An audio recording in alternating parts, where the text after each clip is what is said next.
Okay, Pearl, stop barking. I'm gonna do another video, okay? I mean it. Okay, let's pick up where we left off. So when we talk about different categories of cells, and those of you who've taken A&P, have a lot of biology background, I'm sure these terms are very familiar to you, but I definitely wanna go over them. Okay, so the term prokaryote, karyote really refers to, cell, and the fact that it's pro would mean that it's early. Okay, so here's what prokaryotes are. They are single-celled, okay, so they don't grow, they don't have tissues, they don't have organs, they like to grow by themselves. They're very simple in structure. And actually, you'll see that when we get to chapter 4, which is on prokaryotes, they literally only have to have 4 parts or structures to survive and to be a prokaryote. Some of them are more complex than that, but really very, very simple. They're super small, so we can only see them under the microscope. And their genetic material, which is always in the form of DNA, is not contained in a separate compartment called the nucleus. It basically is just kind of free floating inside the cell in the cytoplasm. Okay, here is an important term. So if you could put a star by this or maybe highlight it, there is a type of structure or a compound called peptidoglycan.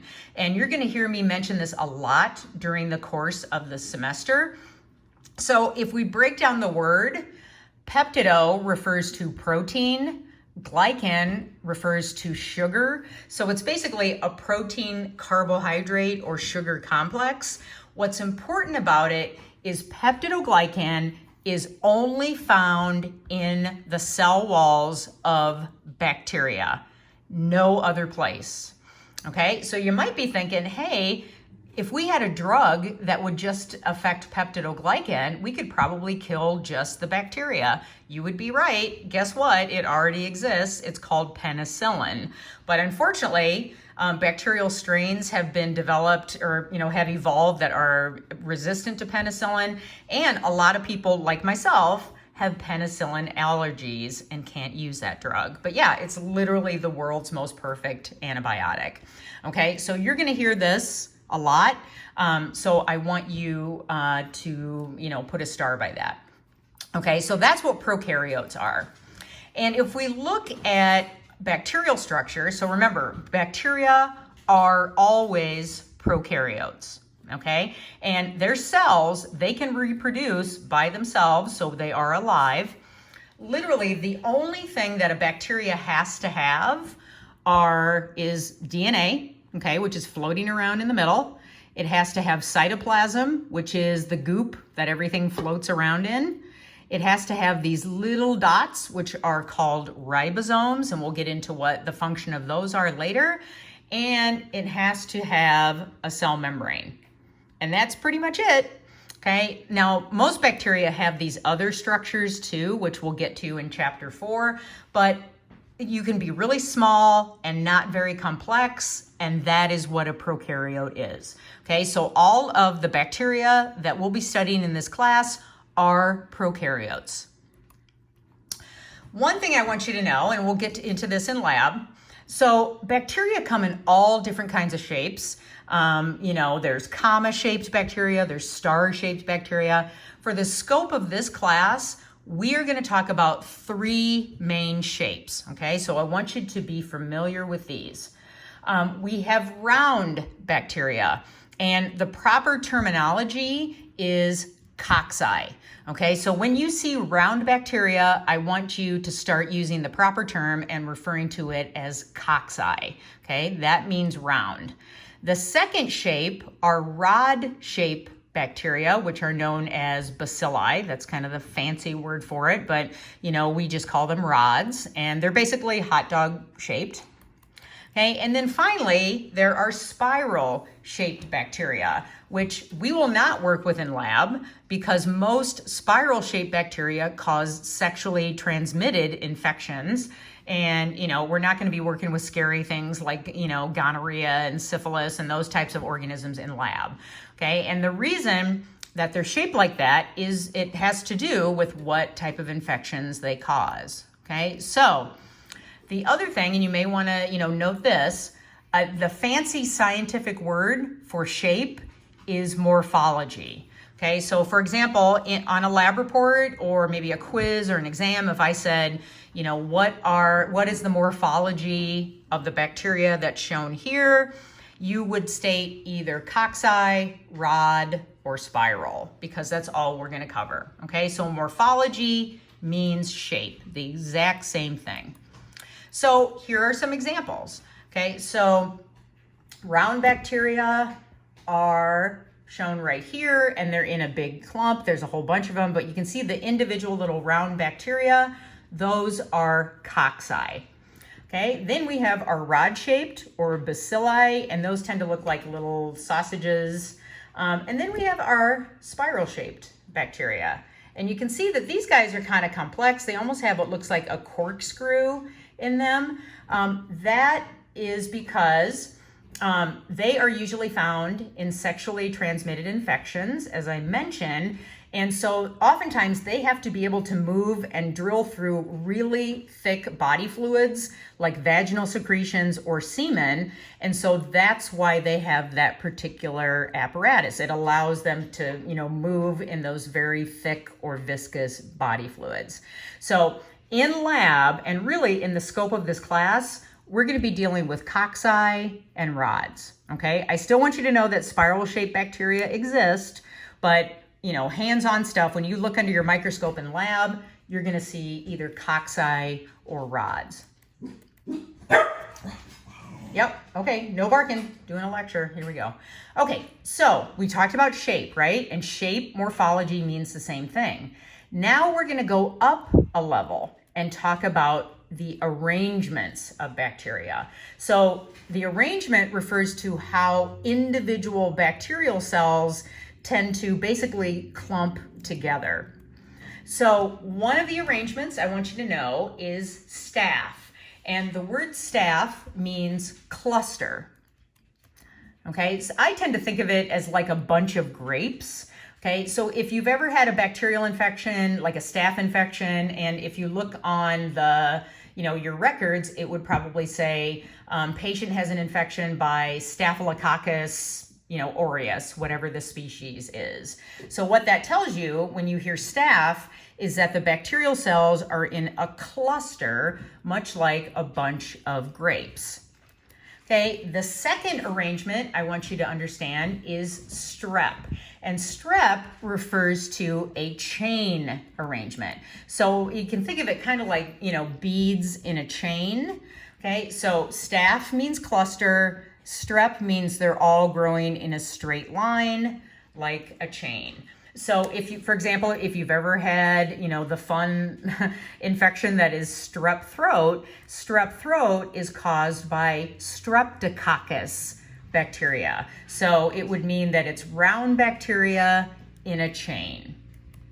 Okay, so let's look at some examples of these. So remember, when I talk about round-shaped bacteria, that is cocci. So if you see the term Staphylococci, that means that you have round bacteria that are arranged in a cluster. And you're going to be able to see these in lab as you stain them, so you're definitely going to know what I mean. It won't be this big, so realize a lot of the photographs that I'm going to show you on PowerPoints are taken by a really, really powerful microscope, much more powerful than we're going to work with in lab, and much more powerful than what a typical hospital or medical lab has too. But if you look under this really powerful microscope, this is what you would see in terms of Staphylococci. It's a big cluster, like a cluster of grapes. Okay, Streptococci would look like this. Round bacteria growing in a chain arrangement. So remember, cocci tells us it's round bacteria. Staph means it's round bacteria growing in a cluster. Streptococci, round bacteria growing in a chain arrangement.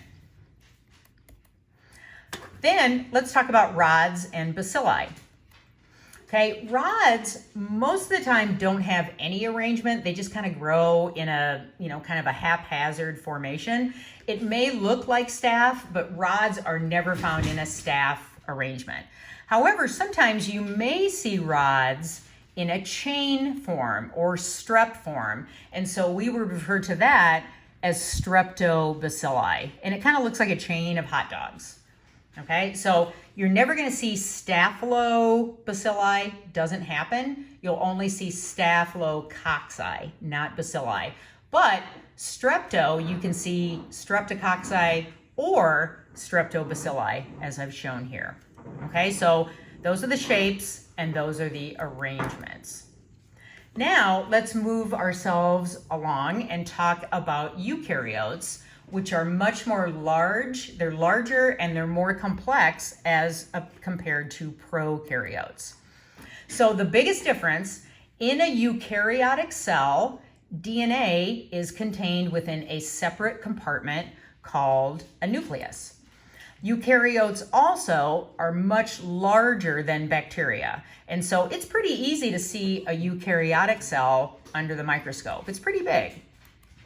So eukaryotes can either be single-celled organisms like protozoans, fungi such as yeast, or they can grow in multicellular forms, okay, like parasitic worms, like a big old tapeworm. Okay, also, you can see fungi in the shape of mushrooms with the naked eye, so they can also grow in multicellular forms. Okay, this is the way I remember it, you are a eukaryote. Okay, so humans have eukaryotic cells. So, first of all, don't panic. This isn't going to be on a quiz. I don't expect you to go in and, label all of these parts. I just want to show you this is a typical eukaryotic cell. On the left, here's a plant cell, and then this would be, an animal cell, meaning, like you. And you can see this is where we have all those other organelles that you probably learned about in high school biology, the mitochondria, here's the nucleus, you have endoplasmic reticulum, you have Golgi bodies. So you have all of these different compartments that are not found in bacteria or not found in prokaryotes. So basically, eukaryotes, much bigger, much more complex than prokaryotes. Here's an example of, this is a photograph, and you'll actually see this again when we get into the chapter about the immune system. This is an immune cell that you guys all have called a macrophage, okay? So it's one of your cells, it's big, it's eukaryotic, and then these little pink guys are bacteria or prokaryotes. So look at how gigantic the blue guy is compared to the little pink guys. That shows you kind of the size differential between a eukaryote and a prokaryote. By the way, what this cell does is it has these little pseudopods that reach out and grabs bacteria, sucks it in, digests them, and get them out of your system. Okay, so this cell is really important to the functioning of your immune system, which we'll get to way later. But yeah, you can kind of see the size differential. Okay, so if I were to classify microbes into either prokaryotes, eukaryotes, or the weird category where they don't fit into either, this is how I would summarize it. So all of the bacteria that we're going to be studying in this class, all bacteria are prokaryotes. Small, single-celled, do not have their DNA in a nucleus. In eukaryotes, which are larger, okay, we have these categories. So fungi, protozoa, the parasitic worms known as helminths, and then I also mentioned algae, even though it's non-pathogenic. These guys fit into the eukaryotes, okay? Humans also fit into the eukaryotes, okay? Pretty much anything bigger than a bacteria. Archaea, we're going to talk about at the end of the chapter, okay? So, I just want you to know it's a prokaryote, but, don't worry about it yet. Then we have this weird category, right? So viruses and prions are not living cells, so therefore we can't classify them as prokaryotes or eukaryotes because they're technically not alive. However, as we well know, because we're dealing with a pandemic, they can definitely be infectious. So they can still cause disease even though they're not technically alive. Okay, so this is how it's categorized in terms of cell type. Okay, one other diagram I want to show you before I cut this off and get it uploading.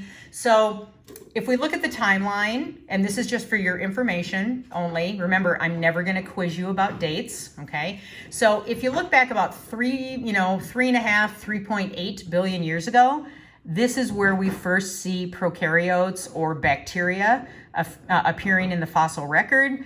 Then you have to go about, another 2 billion years.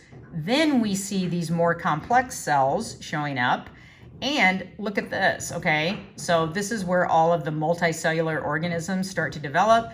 And humans, according to this timeline, we barely showed up at all. So, bacteria, mostly, they've been around a lot longer than we have, and they will be here long after we are extinct, basically, okay? So even though they're little, they are very good at mutating and evolving according to their environment, which human beings and higher order animals are not. Okay, so that's why, we have to give bacteria a lot of respect. Every kind of drug that we've thrown at them, usually within about 6 weeks to a month, there is a drug-resistant strain that starts appearing. Okay, so even though they're little but mighty, basically. Okay, so this is where I'm going to start with my next video. Let me get this uploading. Thank you very much.